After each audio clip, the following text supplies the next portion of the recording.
So we've collected all this data. We now walk through what our crawlers are seeing in the background, our virtual users, and all the information that RiskIQ is collecting and storing.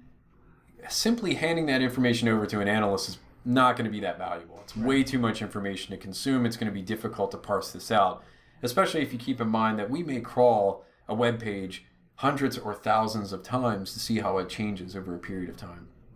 And so we need to operationalize this crawl data. And I mentioned before that there's these derived data sets or crawling data sets. And that's what we're going to go into now. We know that attackers are looking at things like passive DNS, whois, even SSL certificates, and finding ways around being tracked or leaking out any information that might reveal their infrastructure. And so by leveraging all the information that we have from the crawler and operationalizing these so that it's now a data set that we can pivot on and make connections with, that gives us more signals that we can operate with, which means more overlap, more potential ways to identify attackers if they mess up. And a higher confidence in making a decision that is accurate. Yeah, so just instead of having 1 point of proof, we have 3 points of proof. We're able to really substantiate the hypothesis that we might have, or really build out a narrative like we didn't, or like we couldn't have before.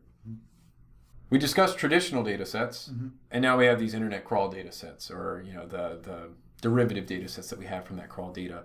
And so the data sets that we're going to be discussing here are SSL certificates, trackers, host pairs, web components, and cookies.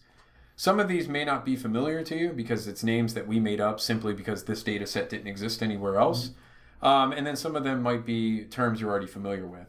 What's going to be interesting is that some of these data sets have a bit of a dual purpose. You may think about SSL certificates in one way, but I think what we're going to be revealing in some of our methodologies is that there's other ways that you can use this data, especially when you store it at scale.